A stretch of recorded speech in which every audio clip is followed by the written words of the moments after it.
While Eddie Bravo launched EBI on the back of the submission-only movement, his passion has always been with combat jiu-jitsu, fueled with the idea that jiu-jitsu for sport and self-defense can be melded together. The rule set of combat jiu-jitsu has answered many questions on and off of the mat. Now this rule set lands on the biggest stage for women, as Eddie Bravo brings the first ever 16-woman combat jiu-jitsu tournament to the Medusa stage. The winner will have 4 matches in one night, where they'll have to strike and submit their way through a field of savages in order to earn their place in combat jiu-jitsu history.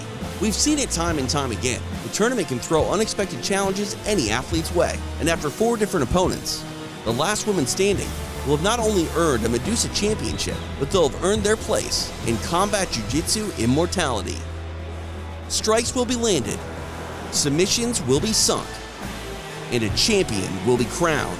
Cancel your plans. What are you thinking? We got combat jiu-jitsu all weekend. Saturday, March 25th, Medusa 4. First ever 16 female combat jiu-jitsu tournament. There's never been 16 females coming together willing to throw down with some palm strike. That's never happened.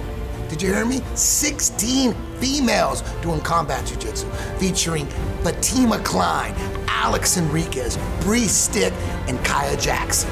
Medusa for the flyweights, 125. Fatima Klein, she's a beast. She won the 115 EBI tournament, and then she moved up in a weight class to try to take the combat jiu-jitsu belt, because she's doing MMA. So she's down for combat jiu-jitsu. She's ready to go. Ooh, she jumps on a nasty toe quick. And the tap comes, wow, Fatima Klein. Time here for Klein to get it, and she does. It is done. On her way to the tournament finale. That side big back step attempt into the leg, and a knee bar. Knee bar. Oh, a disgusting knee bar. This is very deep. She's there it is. Fatima Klein captures strawweight gold here at Medusa at knee bar stoppage. And the emotion on display for the Archangel. Bree Stick, who's also a Medusa combat jiu-jitsu champion. There it is. Right here, that's gonna be all. Forced to tap is Brown. Delbone his body. Here it goes. Let's go. Brings it off to the side. There's the tap. It is done. All 10th Planet Tournament finale. Combat Jiu-Jitsu Medusa gold on the line here at 125 pounds. And now the CJJ Medusa champion. It is Bree Stick. Kaya Jackson, she's coming back. She won 10 PQ twice. Don't be surprised that Kaya Jackson takes this whole thing. Using these small strikes, now slipping around to the back. Kaya very good on the back. Kaya under the neck this time. Big pressure. There's the tap. It is done. Kaya Jackson on her way to the semifinals. Kaya going to the high elbow. Could she have it? Trying to peel the face away is Lindsay. There's a tap. It is done. Kaya Jackson. A newcomer, Alex Enriquez, who just beat Grace Gundrum. That hurt. But damn, she's in the 125 flyweight, 16 female, Medusa combat jiu-jitsu extravaganza. Can't miss this. What a night and what a fight. If Medusa wasn't enough for you, Sunday we got combat jiu-jitsu worlds, the welterweights. You trying to watch points, dog?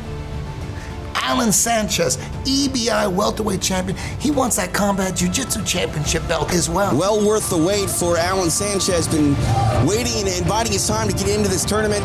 Here's the heel hook attempt. Got it. There's a tap, nicely done. Alan Sanchez getting a tap. This one might be explosive. Full figure 4, he's gonna get it. There it is, it is done. Beautiful bit of work turned in. Now he's just one match away from vying for EBI gold. In on this rear naked choke. Trying to squeeze. Lavaselli in trouble. There's the tap. It is done. Unbelievable. Welterweight gold hanging in the balance. Ladies and gentlemen, we have a winner via quickest escape time, EBI welterweight champion, 10th Planet San Mateo's Alan Sanchez. I mean, CJJ is a way to keep, just jiu-jitsu honest. If you're never really thinking about the strikes aspect to it, you can get a little out there with the techniques, and I appreciate that side of things too. Don't get me wrong. That was one of the appealing parts to jiu-jitsu, was not getting hit in the face. But But as far as martial arts go, you know, and unarmed combat, you definitely got to be aware of what people could do and understand that people could smack you in the face. 4 potential matches, you have to handle that appropriately. If you just have wars back to back to back, I mean, it's possible to win, but it gets grueling, you know? Just understanding myself, I know that I don't want to come out too guns a-blazing, but with that being said, you also can't be too calm. You know, you got to find that right spot. I've seen basically like every event to this point, and you can definitely see it when someone's like never been hit in the face before proper, and it just kind of rattles them, and they start moving a lot differently than you normally expect them. You know, more specifically the jiu-jitsu guys that try it out.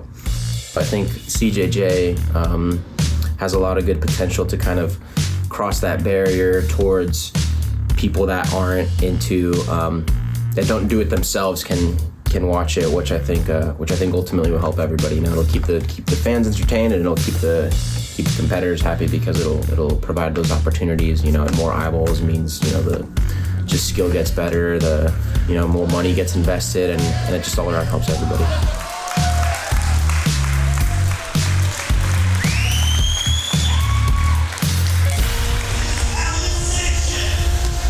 Derek Rayfield is always down. He's always down 55, 70, 85. Derek Rayfield is there. He's there every 10 PQ. He's so down. It's what you've been waiting for, right? That's what we've been waiting for. I gave this to you, But man. this young man has been grappling for a very long time. And Great strike there from Rayfield. Rayfield looking for this is it. This may be the end here. Flock some big trouble. tapping. Look at the face of Mike Flock. Weathering. He's burning his energy. That is it. It is done. Derek Rayfield via submission over Mike Flock. I've been watching this kid and knowing him since he was literally a kid. Right. So he's a grown man now. Ooh, hard right hand finds a home for Rayfield. He's going to get it. He's got it. Oh, wow. There's the tap. If he can get that arm across the body, here's an attempt on the arm lock. He tapped. Starts tapping. I think he tapped. Yep, he tapped. Victorious on his way to the semifinals. Derek Rayfield, he was waiting on the sidelines, was going to be in a special matchup, but you never know. Things happen, and now he finds himself in the middleweight tournament. Derek trying to throw strikes from inside of this. Secor's got to be careful he doesn't get this other arm pulled through. Secor is able to get a submission, it would be over, but Rayfield, all he needs to do is get free. And he's been able to escape pretty quickly both times. He's rolling for the edge. Hip is out. First hip is out. He's going to turn. He's got the win. That's a wrap. Nicely done, Derek Rayfield. Very interesting style clash here. Anytime Rayfield's in, there's going to be an interesting style clash. You can never be too content or think you're safe when you're competing with Derek Rayfield. We are headed to overtime. Side. Oh, he pulls the arm out. Arm is extended. There's the tap. Derek Rayfield in wonderful position. Oh, Dyson is so strong. Oh, the arm is free. Derek Rayfield on his way to the tournament finale. What an amazing comeback for Derek Rayfield. We've had plenty of UFC veterans, Bellator veterans, all sorts of MMA veterans. They usually don't do that well. The competitors that win these belts, combat jiu-jitsu belts, are usually the pure sub-only guys who had the balls to jump in and deal with putazos and cachetadas. Most MMA fighters look at combat jiu-jitsu, it's like they're not worried about it. They're taking punches and elbows. So most combat jiu-jitsu competitors have some kind of MMA background or MMA training. And in this tournament, we got 2 MMA superstars. It is Jim the Beast Ayler. You know, we had a UFC veteran, somebody that's fought, you know, so he's been super experienced in combat arts forever, and Ayler's doing some good ground and pound work there. Ayler decides the stand, comes down with a hard left hand. Very nice back take there. Let's see what he's able to put together. Trying to get that forearm underneath the chin. Got a good spot right Ooh, there. the squeeze is on. It is done. Nice bit of work there for Jim Aylers in his combat jiu-jitsu debut. He came out very aggressive with the strikes and really earned some respect by choking him out. Also, we got Ian Butler, wrestler extraordinaire, high-level wrestler, fights in Bellator. He's jumping in, been DMing me, over and over, please put me in, please put me in. The card was full. We had an injury dropout. I stuck Ian Butler in. Man, we're gonna see what's up. I wrestle a lot. I've been wrestling my whole life since the age of 5. I own a little wrestling club. I'm still a mixed martial artist, one of the top ones in the game, and fighting in the biggest organization in the world. So I have to wrestle, I do jits, I punch, I do it all at the same time. So my style is my style, just years and years of just training and just coming up with my own little things, man. So that's it. I mean, I think everybody wants to be an athlete to come up with their own thing, like Jordan with their own shoe. So Ian has his own little style, so yeah.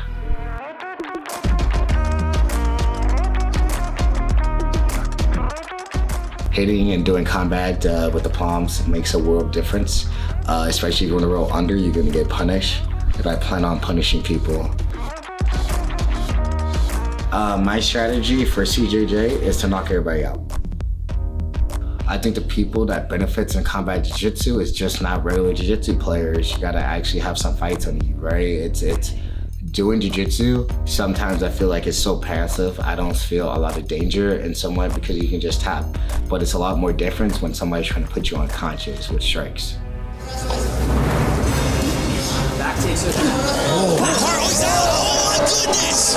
Even though some people are against combat jiu-jitsu, at the end of the day, with combat sports, there's self-defense, right? So most of all the fights end up on the ground with punches as well. So like I think that's a better aspect of training.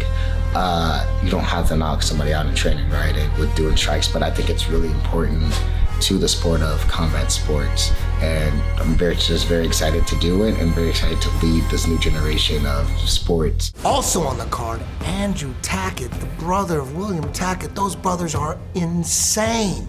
They're crushing the competition. Andrew Tackett stepping up, boom, jumping into combat jiu-jitsu. Not every high-level sub-only guy is down for combat jiu-jitsu. Only a select few. And you know what, Andrew Tackett, he's one of those select few. He's coming after the belt. Before every event, I reach out to the top guys out there, see if they want to do it. Do they have students that want to do it? I've never declined anybody high level. Someone high level wants to do it, I would never say, no, I don't want you to do it, because then you're gonna be my guys. Everybody's invited. I want all the top guys. I'll never turn anybody down. I hit up Gordon Ryan every time. I go, you want to jump in? You want your students to jump in? He sent me Davis Asari. And that's the only guy to put him to sleep. Gordon posted that. I'm not making that up. I'm not spreading any rumors. He's on the card. What's he gonna do?